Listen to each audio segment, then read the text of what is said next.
The room was cold, not just temperature but in atmosphere. It wasn't the stately wood panels or the marble columns in the old concert hall off Oxford Street that made my fingers twitch, but the six faces lined up, their sharp spectacles, the measured hush between my breaths. The first beams of winter sun leaked through the latticed windows, dust shimmered in the spotlight, a silent audience to my failure. I had begged for this audition, knowing I didn't belong among the Royal Conservatory's prodigies. My own family made it clear, architecture is fine for daydreamers, not legacies. I tried to cling to the hope that my models, my sketches, my wild, sloping lines and towers spun from nothing would speak for me. Instead, I lost my voice. The moment arrived to present, the model was barely balanced on the white table, just a slatted windscape of balsa and vision. I opened my mouth and my throat locked. Not a word, just the echo of my heart thudding behind my collarbone.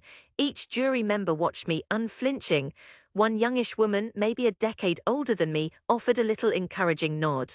I tried to return a smile, but that only made it worse. The room's silence became a mirror showing me my own terror. "Would you care to begin your presentation?" asked Dr. Patel, the oldest juror, in gentle, crisp vowels. Instead I managed to stammer, it's a shelter that, and my words tumbled like cheap dominoes. My left hand shook, my model teetered. I reached to steady it and in slow-motion horror felt the lightweight roof snap free. The entire design, months of planning, crashed to the floor with a sound that was twice as loud as reality. Balsa sticks bounced and rolled. The jury's silence was solid stone. The tears burned hot in my eyes, but I forced them back. "I'm sorry," I choked, "I'm sorry." And that was all I gave them. I gathered my model hush-hush, fled the room as applause for the next student bounced down the corridor and burst outside. The London street bit my cheeks with wind. From a high window I heard someone laugh. By the time I reached our flat in Whitechapel, my mother's voice had already gone sour. "Did you make a fool of us?" she asked, not even looking up from her phone. "Did you know how much we paid for that audition? Architecture, you could have been a teacher, a nurse, something proper. Now even your cousins will say, 'Look at her, daydreaming again, think she's bigger than the rest of us.'" If I had known what would come, I might have cracked that first sharp smile right then. But the coming years were not the kind poets celebrate. My father spoke less as months ticked on, his quiet disappointments now woven into the breakfast tablecloth. My uncles cornered me at every Eid, every wedding, wise in their mockery. "You see your cousin, she's helping real people, not stacking matchsticks into castles. Let's see where all this architecture nonsense goes." Laughter. "Maybe she will build us a palace in the sky." I spent long hours in the city library, folding my shame into blueprints and sketches. Sometimes, late at night, I walked the bridges of London just to imagine. What if this view, this skyline, had space for my vision? I drew in secret, hundreds of spiraling towers and floating walkways, concepts the teachers at university called amusing, never serious. No real commissions, no options. During the first 2 years after school, I took every humiliating contract, retail fit-outs, fake brick facades, sketching garden sheds. I did accountancy by day to pay the rent. My dreams became fuel for ridicule in our home. At dinner, my sister imitated my nervous stammer. My uncle raised his glass at family gatherings. "To architects, may they find real jobs soon." Their laughter kicked holes in me. The anger burned, I swallowed it in silent fury. There were days the shame collected like black snow, heavier each dawn. One night after a fight with my father, "You have no head for business, no plan, just pipe dreams." I walked along the Thames next to Waterloo and screamed until my throat was raw. No words, just sound, rage and despair, and something thin beneath it that would not die. In those strangled moments I found serenity, not peace exactly, more a refusal to leave the stage.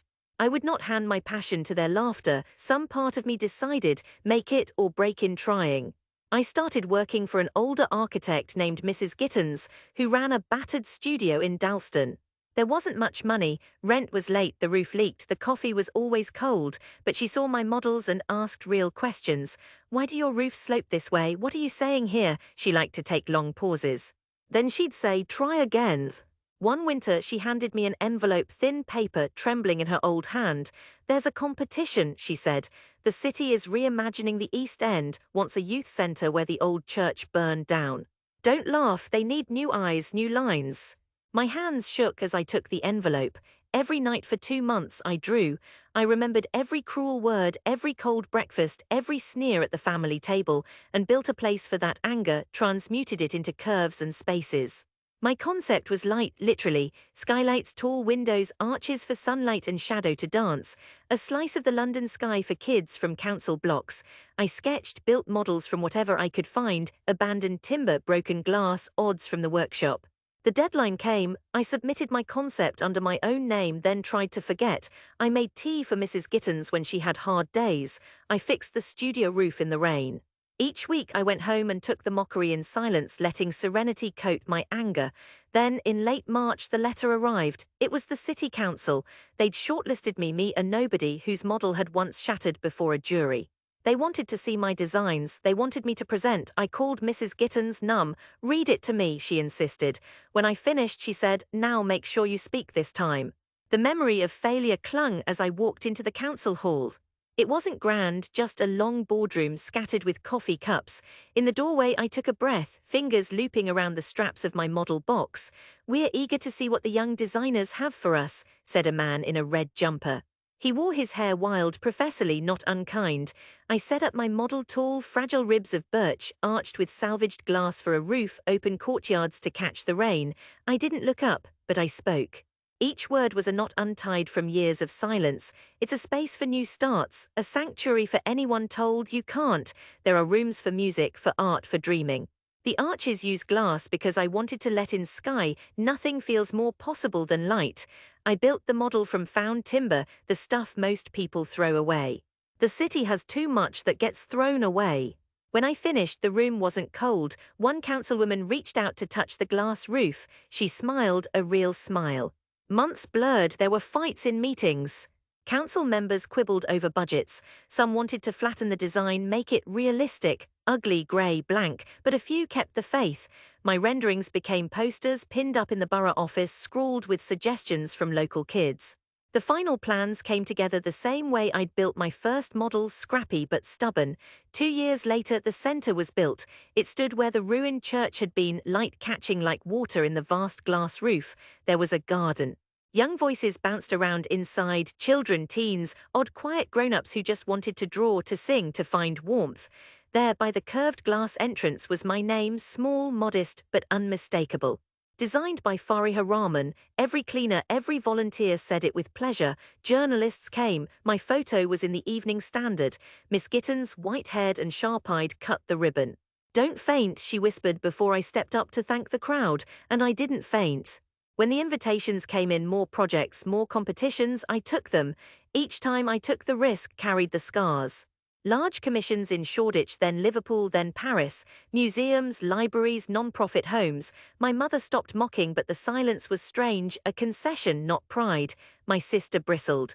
My cousins watched with disbelief, as if waiting for proof it would all fall apart. I didn't return home much. Busy, always one more site to clear, a design to draft. My serenities grew thicker, a shell I wore into city meetings. Sometimes I feared I was building walls against love, not shame. But then, one grey spring, came an invitation for the home community. The youth centre had won a major award. The borough arranged a ceremony, a proper event. I was to speak. Family, friends, neighbours, the people who had once laughed the hardest were all invited. I read the email 3 times. My mother, hearing about the invitation, smoothed her scarf and looked away. "It's good, then. They finally see." My father, thinner now, nodded quietly. "We'll go," he said. The morning was cold, London's blessing. I stood in the mirror, hands shaking like the day of my first meltdown. My hair was shorter now. My eyes looked older. Anger had faded, a quiet river deep below serenity. We travelled together, my father, my mother, and I. My sister came too, her heels ticking on the pavement, forced elegance. My uncles and aunts fluttered behind like nervous pigeons. As we rounded the corner onto the centre street, they fell quiet. There it stood, the glass arch catching the mud-coloured sky, tall and impossible. Children spilled out laughing from the skate ramp. A teacher led a line of toddlers through the main doors, their faces awash in stained glass light. One of my cousins whispered, "She built this." No laughter. Near the main doors, an ajar red carpet, folding chairs, a pop-up tent for the press. The head of the council, grey-suited, grave, stood with a microphone. "This centre has become hope for our borough," he said. When we first saw Fariha Rahman's plans, some doubted. Today there is no doubt. Her vision stands over us, sheltering a new generation. I felt my cheeks burn with tears I would not let fall. He gestured. I stepped up, hands folded. My voice was calm. I built this place because I needed it. I was a child told not to dream. All my anger has become these arches. I hope, my voice clogged, I hope everyone who ever felt too small finds shelter here. The applause wasn't wild, it was real. Later, in the sunlit atrium, my mother laid a thin hand on my shoulder. For a moment, her face twisted, a rare, uncertain struggle. You did more than we thought possible, she said. We were wrong to laugh, you made us proud. My uncles crowded around, asking for photos, each one elbowing the other to stand closest. My sister took a selfie with the window behind us, grinning. I found a patch of quiet by the garden. An old neighbor approached Mr. Jalil, who'd once scoffed, big dreams for our little street. He smiled, cracked and sincere. When you left, I thought you failed us. Now you gave the children somewhere to go. Forgive our laughter. Sometimes we are cruel when we are afraid. I took his hand. That night, under the gold spill of street lamps, I walked the center alone. My footsteps rang on the stone. I stood in the middle of the grand hall, skylights arching overhead. Serenity settled shore at last, with only a remnant of the old anger shaped now into perseverance. Through the high windows I saw families walking home, kids dancing in lamplight. My mother waved, a rare, fragile pride on her face.